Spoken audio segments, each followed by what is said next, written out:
Hey everyone, I'm Robert here with another episode from the Crypto Pulse. Today I've got a little bit of a controversial topic.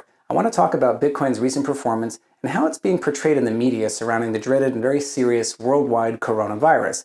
I've got to say, I'm not surprised, but a little bothered by the fact that I'm seeing all the Bitcoin pessimists out there lighting up the internet the past couple of days, citing Bitcoin's failing to decouple with traditional risk markets and relative to other safe haven assets like gold.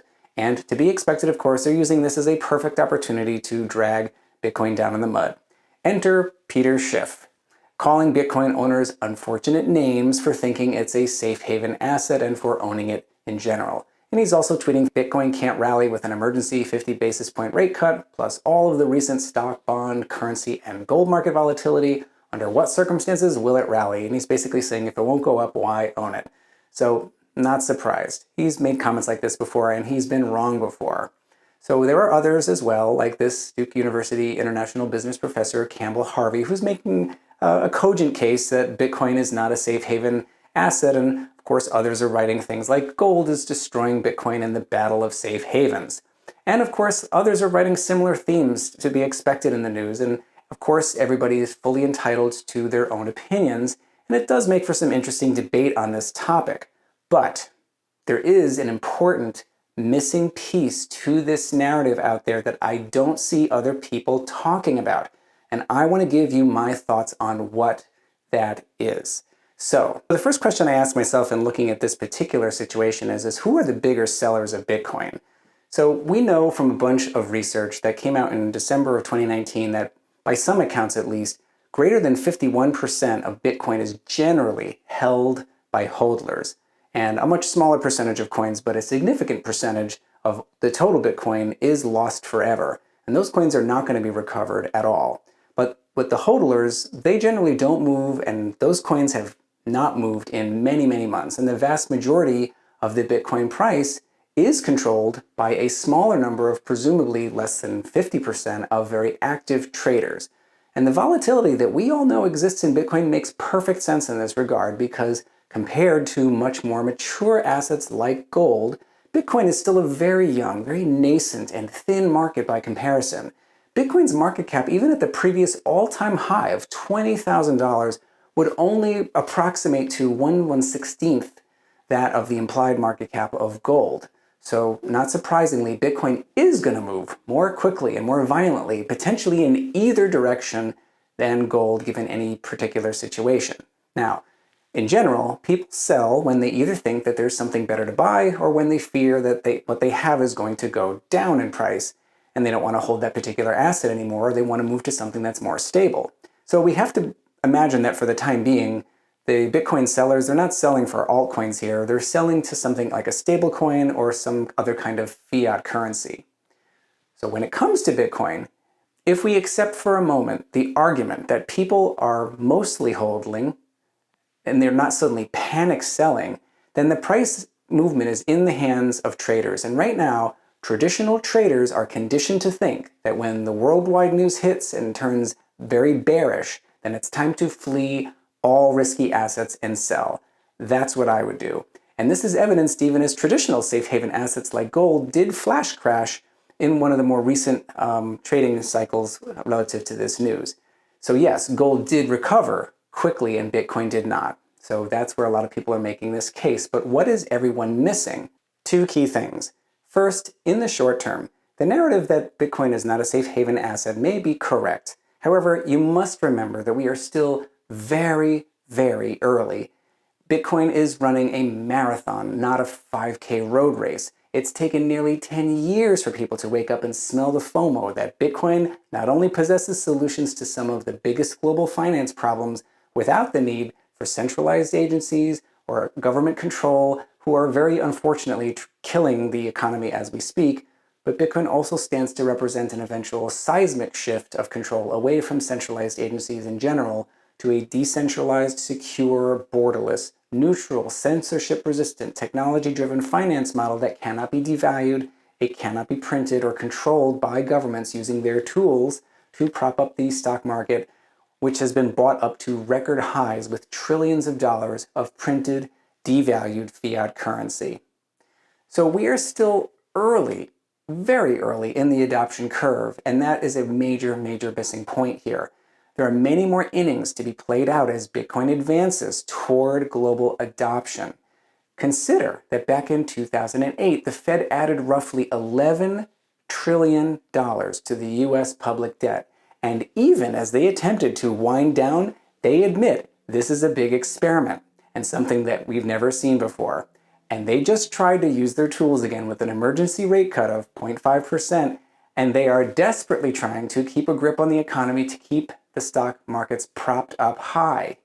And when their tools don't work, just wait for it, they're going to invent new tools, like negative interest rates being utilized in some countries already, where they charge you 2, 3, 5% or more to keep your money in your bank account. Crazy? Just wait and see.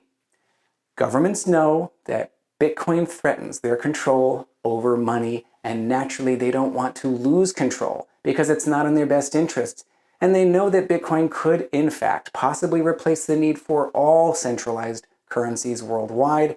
And this possibility is evidenced more and more every day in the news as we see politicians and governments and central banks trying at their best to further study Bitcoin, or at worst, to contain it, to kill it, or copy it. And this brings me to my second thesis, which is I firmly believe that when the economy crashes, and sadly it will crash, that although there may likely be a big sell-off in all asset classes, including crypto and Bitcoin, that Bitcoin may very well likely be the first asset to quickly rebound in a V-shaped recovery, just like gold did a few days ago. I mean, think about it. What would you rather take with you to the store to buy food and necessities for your family? A pocket full of hard gold coins, maybe your gold ETF statements, both of which are not easily divisible on the spot? Or would you rather bring your cell phone? And as long as there is cell service or internet, either one, take your pick, then I can tell you how to download a crypto wallet like the Engine wallet I reviewed in my last episode, and we can transact in Bitcoin and hundreds of other currencies in minutes or even seconds.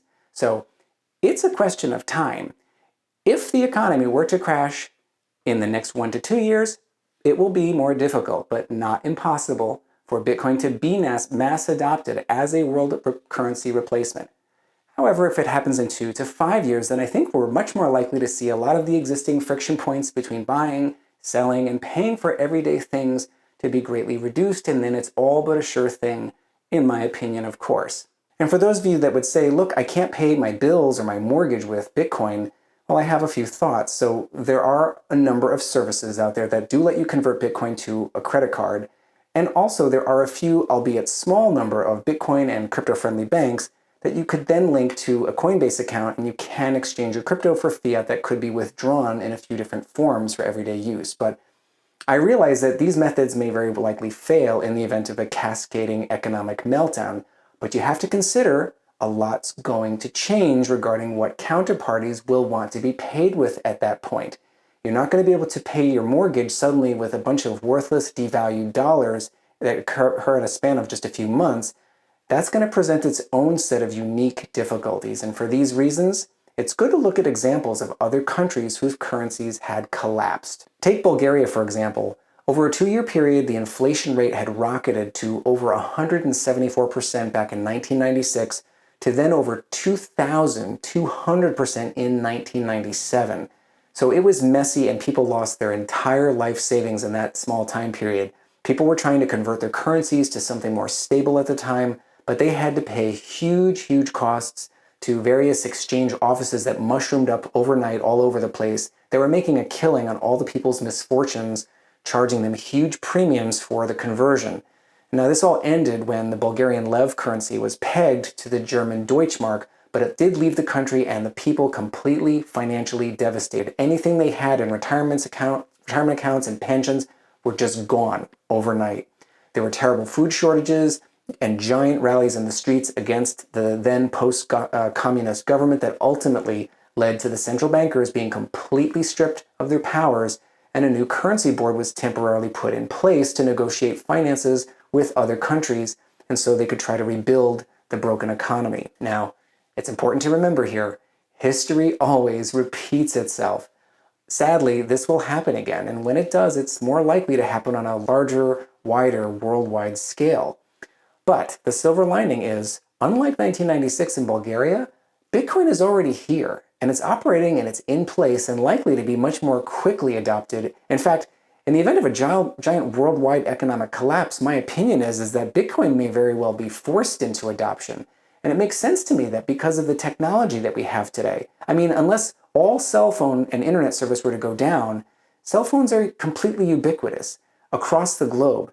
And transacting in Bitcoin on our phones is much more likely than people running to chamois exchange offices to exchange, devalued dollars for other centralized currencies or other hard physical assets like gold that are not easily divisible.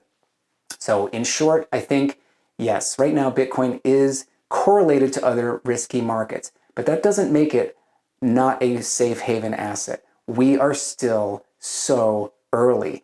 And this situation is going to just change, and we have to be patient. Bitcoin is very resilient, and the momentum keeps growing. Further, while I'm no financial advisor, full disclosure down below, it's just my opinion that despite any current or future asset flight risks, that it's still a really good idea to be prepared and have some Bitcoin in your portfolio. If you look at other countries' unfortunate mishaps and examples in economic collapses, people will be looking for the lowest friction mechanisms to cover the basics like food and water and clothing. And Bitcoin and crypto in general is way ahead of the game compared to where things were back in 1996, and it's only going to further mature. The friction is going to be further reduced with each week as time goes on. Henceforth, there is no doubt in my mind that eventually Bitcoin will take its place as a better than gold store of value and a full, well-adopted safe haven asset as it becomes more mature, frictionless, and easy to use for everybody. So look, I know this is a controversial one. Let me know what you all think about the current narrative that is being portrayed by the media about Bitcoin being a not very safe haven asset. And what do you think about some of the counterpoints that I'm raising here to consider? So that's it for this one. As always, thank you so very much for tuning in. Please hit the magic 3 down below if you want to keep your fingers on the pulse of the hottest crypto topics and early adoption project ideas going on out there in crypto land. Okay, I'll see you all in the next one. Thanks.